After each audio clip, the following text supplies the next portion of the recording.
नमस्ते दोस्तों, प्रस्तुत है शिवाजी सावंत की प्रसिद्ध उपन्यास छावा का 68वां भाग। राजा संभाजी जब वापस लौटे तो उन्हें दो अप्रिय समाचार सुनने पड़े। केशव पंडित ने पहला समाचार उन्हें बतलाया। काशी के आचार्य गागा भट्ट राज्याभिषेक समारोह के समय उपस्थित रहने में असमर्थ हैं। उन्होंने राज्याभिषेक संबंधी एक धार्मिक ग्रंथ लिखा है। आचार्य महोदय ने वह ग्रंथ भिजवाया है और कहलवाया है कि इस ग्रंथ के अनुसार अभिषेक समारोह संपन्न किया जाए। राजा संभाजी इस ग्रंथ रूपी उपहार को स्वीकार करें। आचार्य गागा भट्ट ने धार्मिक विधि विधानों से संबंधित समन्वयन नामक ग्रंथ लिखवाया था और वह उन्होंने राजा संभाजी के लिए भिजवाया था। दूसरा अप्रिय समाचार वह था कि जिसे राघव अनंत ने बतलाया। राघव अनंत समर्थ गुरु रामदास से मिलने सज्जनगढ़ गए थे। समर्थ गुरु ने संदेश भिजवाया था, हम आने में असमर्थ हैं। हमने छत्रपति महाराज को जो शूर कोदंड भेंट किया है उसे धारण कर आप सिंहासन पर आरूढ़ हो। निष्काम निरपेक्ष वृत्ति समर्थ गुरु जी का स्वभाव था। वे छत्रपति महाराज के राज्याभिषेक के अवसर पर भी उपस्थित नहीं हुए थे। आचार्य गागा भट्ट के लिए दूरी एक बहुत बड़ी बाधा थी। सब और अभिषेक समारोह के निमंत्रण पत्र भेजे जा चुके थे। अब रायगढ़ में दूसरे महान राज्याभिषेक समारंभ की तैयारियां पूरे जोर शोर से प्रारंभ की जा चुकी थी। गढ़ के 12 महलों और 18 कारखानों की लिपाई पुताई तथा साज सजावटों का काम भी शुरू किया जा चुका था।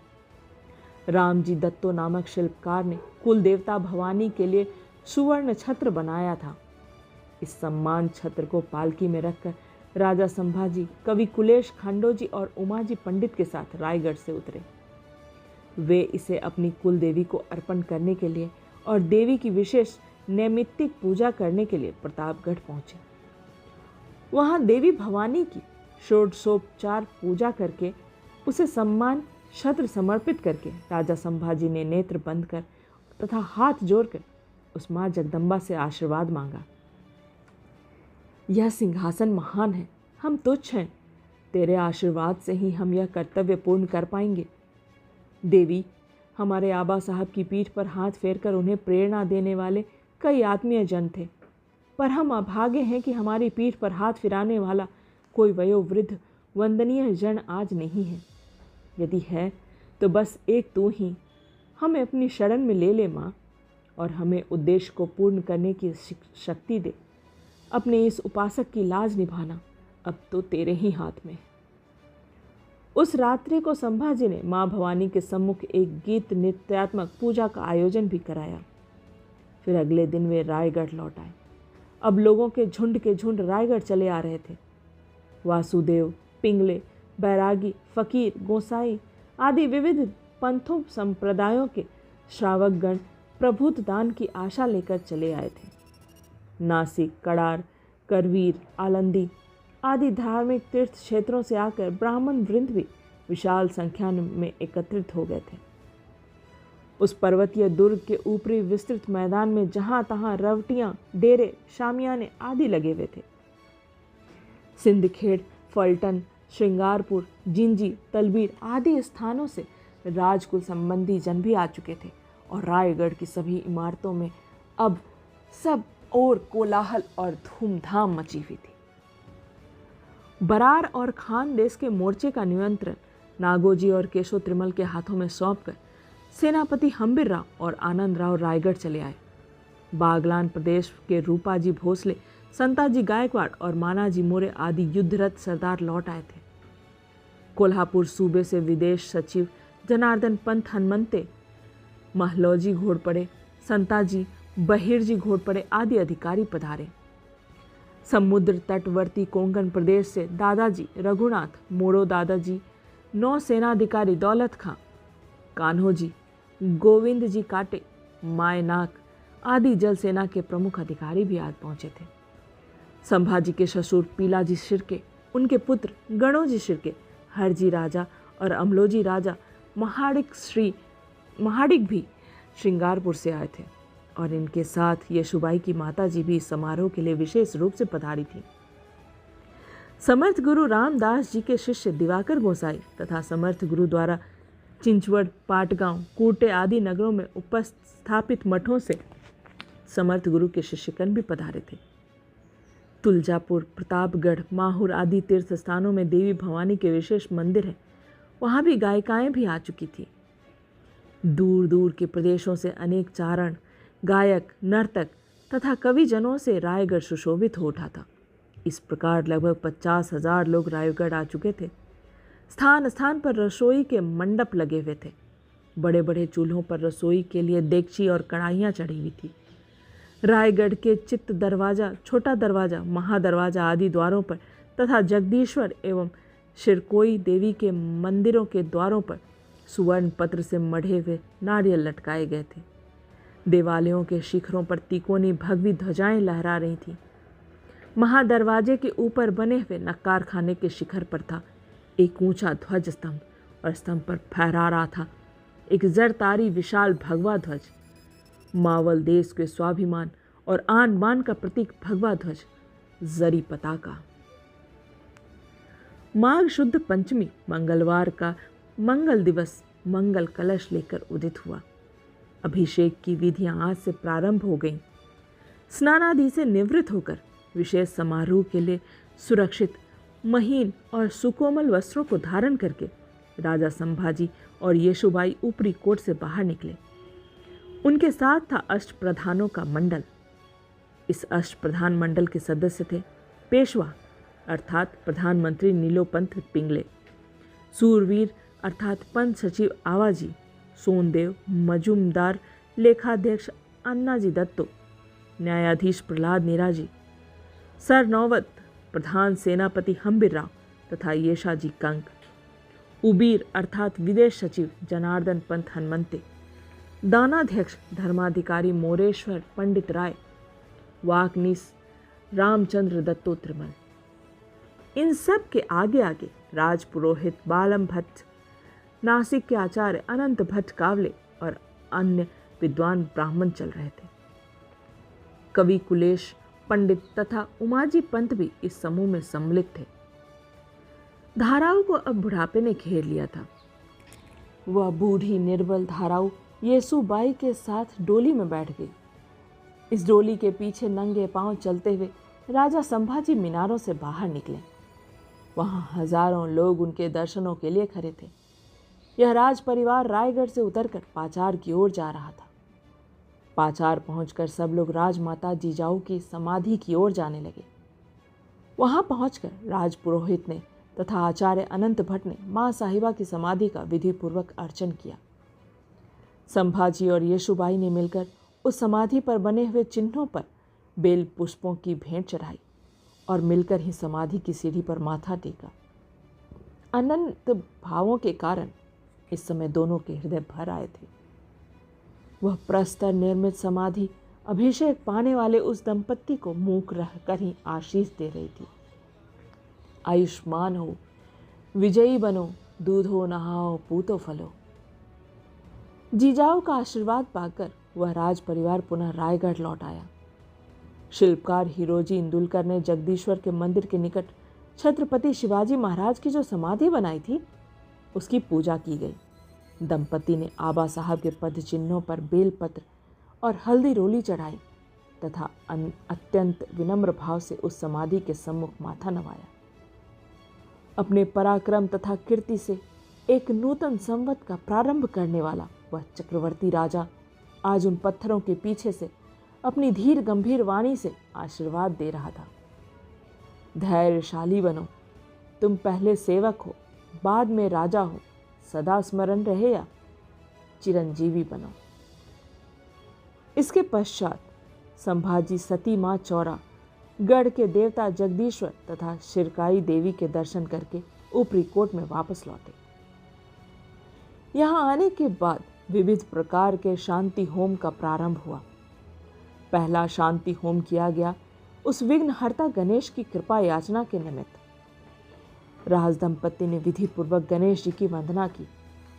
इस पूजा में गणेश जी को 21 प्रकार के पकवानों का भोग लगाया गया। अथर्व शीर्ष के पावन मंत्रों से सारा ऊपरी कोट गूंज उठा था। ओम नमस्ते गणपत्यो सत्यमेव केवलं कर्तासि, त्वमेव केवलं धर्तासि, त्वमेव केवलं हर्तासि, त्वं ब्रह्मासि, त्वं गुणमयातीतः कालत्रयातीतः। गं गणपते नमः। विनायक शांति यज्ञ के पश्चात पुरंदर शक्ति होम, इंद्रिय शांति होम, देवक शांति होम, मृत्युंजय आदि शांति कर्म किए गए। होम कुंड में पड़ने वाली दूध, घी, मधु, समिधा आदि की आहुतियों से सुगंधि से दुर्ग का संपूर्ण ऊपरी भाग महक उठा था। पवित्रता तथा प्रेरणा का निराला वातावरण बन गया था। इस प्रकार अनिष्ट निवारण के निमित्त विविध होमों से देवताओं की पूजा तथा इष्ट सिद्धि के लिए प्रार्थना करने का माघ शुद्ध पंचमी का वह दिन अस्त हो गया। षष्ठी तिथि की प्रमुख विधि थी दान पुण्य। उस दिन बुधवार था। ऊपरी कोट के विशाल मैदान में एक चबूतरा बनाकर उस पर एक विशाल तुला बनाई गई थी, जिसे आम्र पत्रों तथा श्रीफलों से सुशोभित किया गया था। तुलादान से पूर्व इस तुला की पूजा की गई। मंगल स्नान करके यह राजयुगल अष्टप्रधान ब्राह्मणगण एवं पंडित वर्ग के साथ उस तुला के चबूतरे के निकट आया। राजा संभाजी के सिर पर आज भगवे रंग का जरतारी टोप चमचमा रहा था। उनके महीन और कोमल अंगरखे का रंग दूध सा सफेद था, जिस पर कलाबत्तू के बेल बूटे बने थे। कलाइयों में सोने के तारों से बनी हुई पहुंचियां, कानों में सोने के चौकरे, गले में मोतियों का हार तथा उंगलियों में पहनी हुई हीरे की अंगूठियां आज दृष्टि को मोह रही थी। गंगाल में तैर रहा घटी पात्र अब डूबने लगा था। तुलादान का मुहूर्त आ गया था। संभाजी ने जूते उतारे और वे चबूतरे पर चढ़ गए। राजपुरोहित ने हाथ के संकेत द्वारा सूचित किया कि वे तुला के दाएं पलरे में बैठ जाएं। मंत्रों का पवित्र नाद सब ओर गूंज रहा था। राजा संभाजी पलरे के निकट आए, परंतु फिर भी न जाने उनके मन में क्या आया कि उन्होंने कौरियों की माला गले से उतारी और राजपुरोहित के हाथ में दे दी। माला उतार कर वे दाएं पलरे में विरासन लगाकर बैठ गए। बायां पलरा जब खनखनाती हुई मोरों से भर गया, तब धीरे धीरे भूमि से ऊपर उठने लगा। इस समय राजा संभाजी को 2 तुलादान समारोहों की स्मृति आ रही थी। महाबलेश्वर में संपन्न राजमाता जिजाऊ का तुलादान तथा राज्याभिषेक के अवसर पर हुआ अपने आबा साहब का तुलादान। राजा संभाजी का सोने का तुलादान पूर्ण हुआ। इसके पश्चात चांदी, पीतल, तांबा, लोहा, शक्कर, मसाले, तेल, इन वस्तुओं से 18 प्रकार के धान्य, कपास, नारियल, नमक, गुड़, सुपारी से उनका तुलादान किया गया। महारानी पद पर अभिषिक्त होने जा रही यशुबाई का भी तुलादान किया गया। 1 तुला संभाजी की 2.5 माह धाराओं की भी की गई।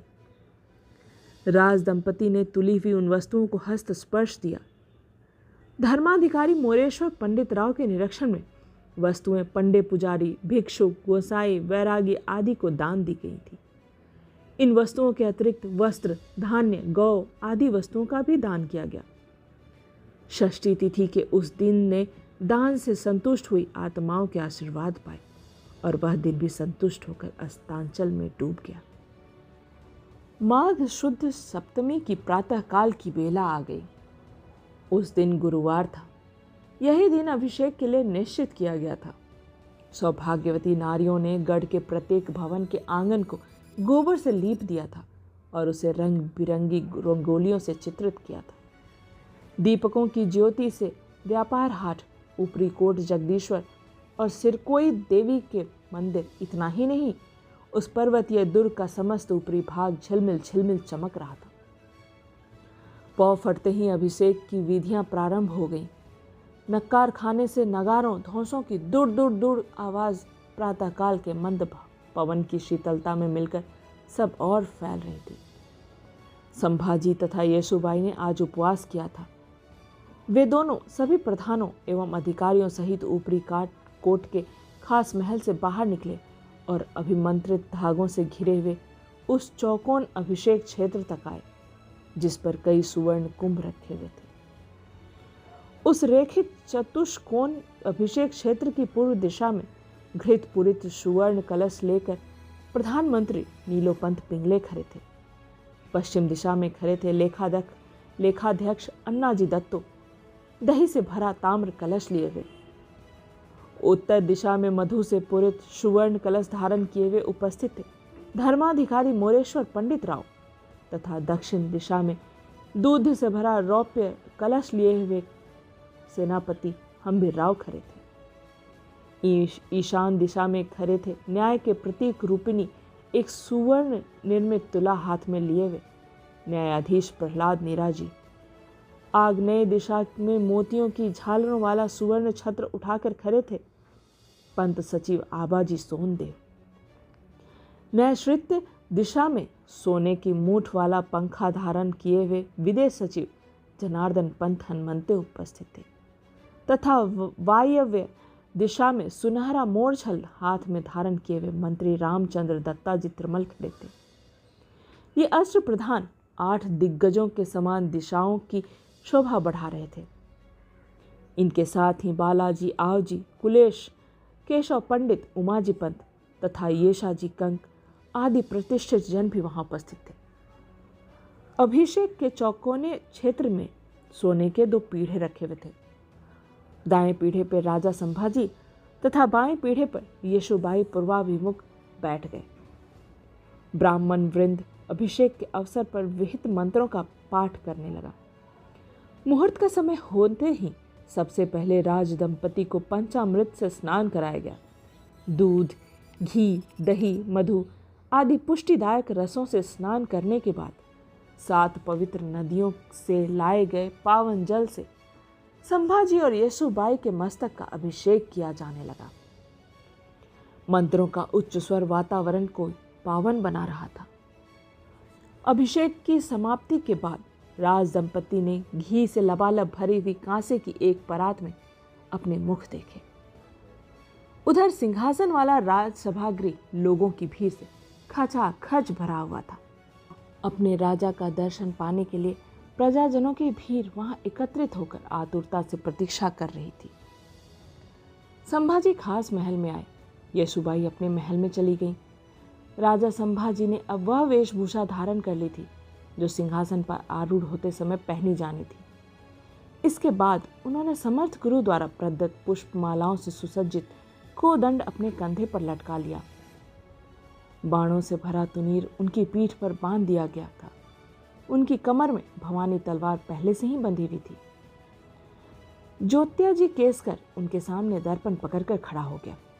आज संभाजी को दर्पण में देखते समय अपना ही रूप निराला सा प्रतीत होने लगा।